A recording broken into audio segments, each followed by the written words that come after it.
Enemies! Oh, yes.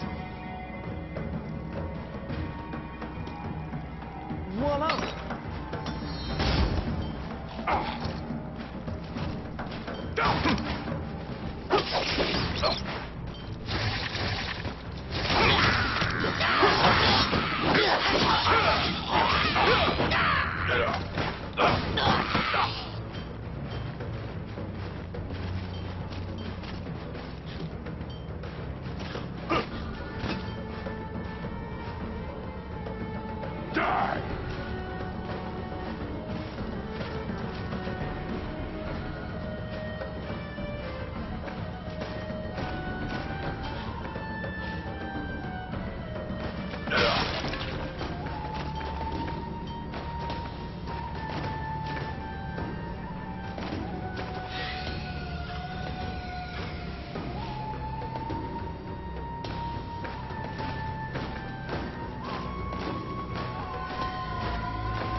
Careful!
Pinned down Tommy, who is so stunned that he's actually been caught, that he cannot move. Relenting, he produces the scepter from his bag and hands it to you.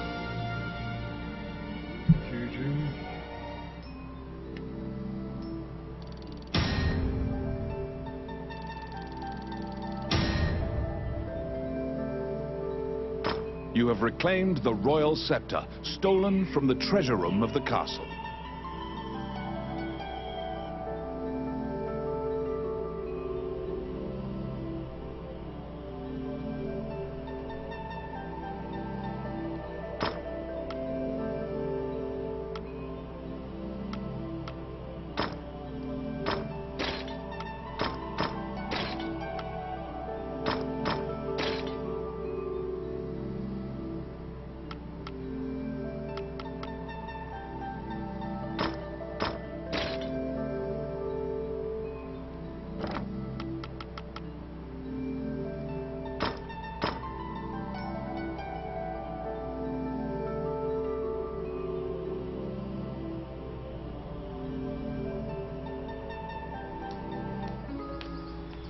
You must deliver the royal scepter to the Prime Minister at the castle.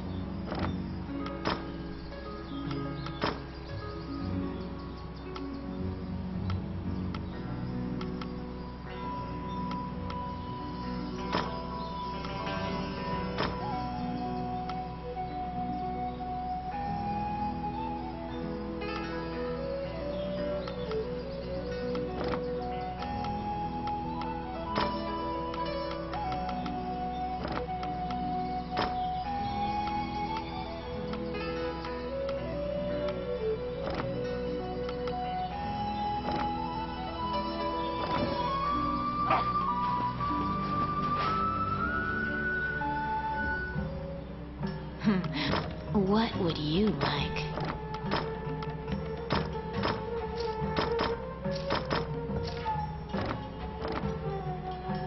Which one do you want?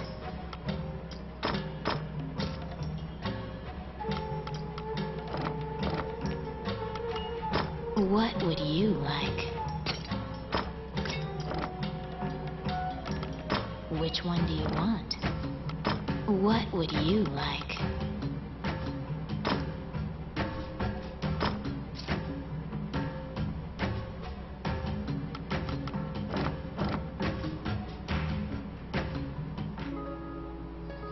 You must deliver the royal scepter to the Prime Minister at the castle.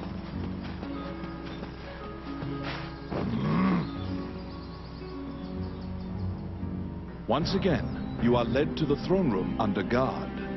This time, a man stands there with a presumptuous grin. The man tells you to hand over the scepter. You tell him that you don't know what he's talking about. The man's mouth transforms into a twisted grin, and he signals his guards. They inch closer, swords at the ready. What will you do?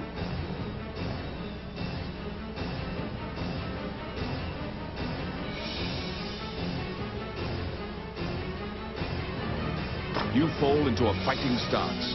As soon as you steel yourself for battle, the Prime Minister and the Princess burst in. The Prime Minister orders the guards near you to stand down. The man twirls his cape and leaves, as if nothing happened.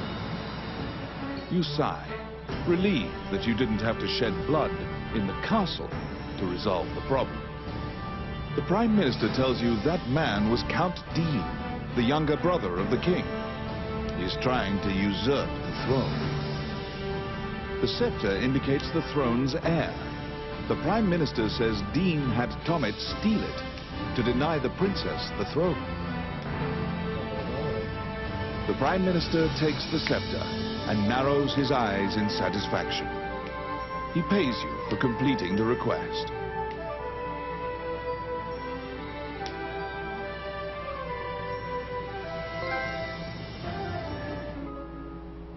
The fairy you saved in the ruins appears before you. She seems to want to take you somewhere.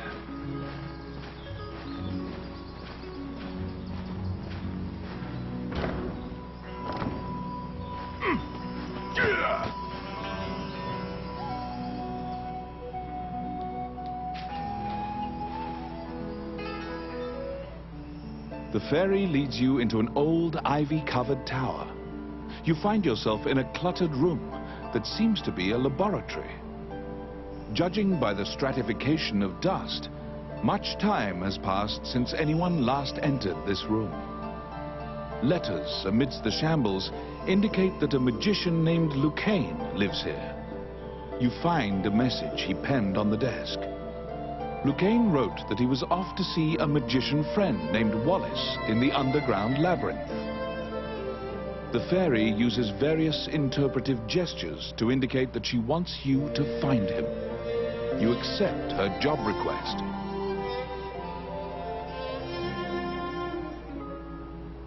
You head to Wallace's underground labyrinth to look for the magician Lucane.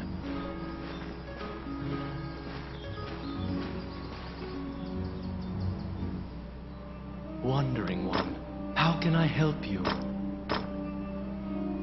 Allow this heart to beat again. Quench their thirst. Lead the wandering soul back. Reverse death. I've been hearing a lot of and awaken them. The game though, everybody's like, oh, it's too repetitive, it's the same thing over and over, blah blah blah. So far it's actually really fun.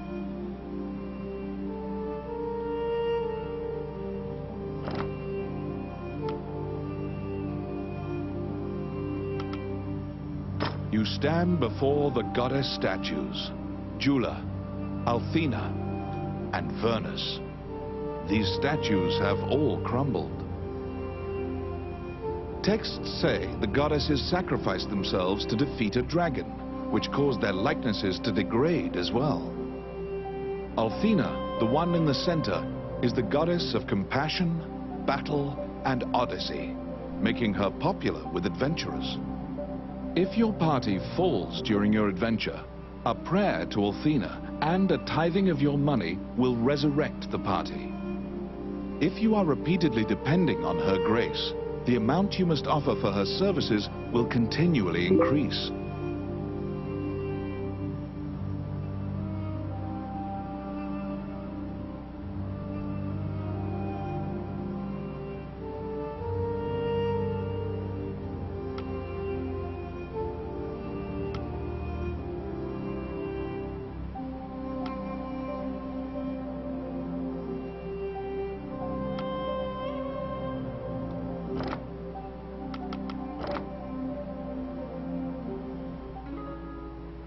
You head to Wallace's underground labyrinth to look for the magician Lucane.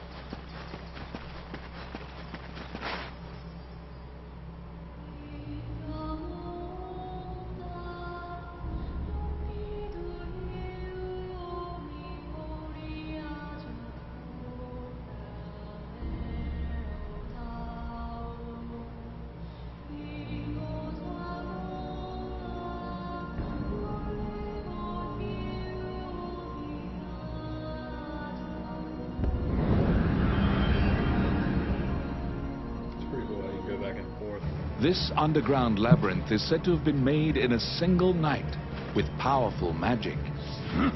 It is a dangerous place, replete with traps. It bars entry to all who would dare.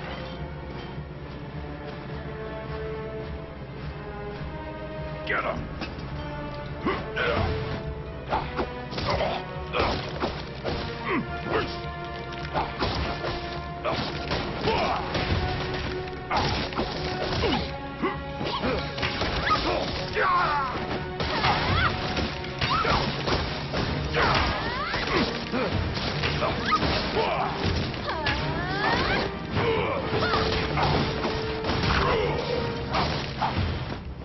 Oh my.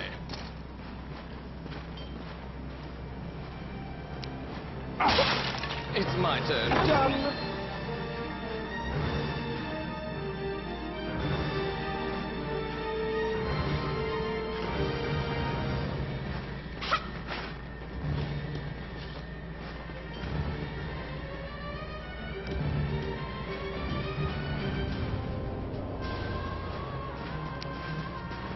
Let's see. Simple. The trap was sprung, and the door magically closed fast.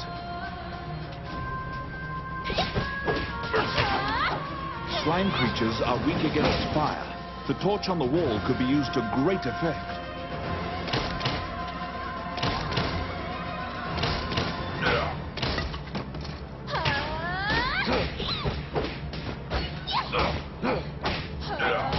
The clink of metal hitting the ground can be heard.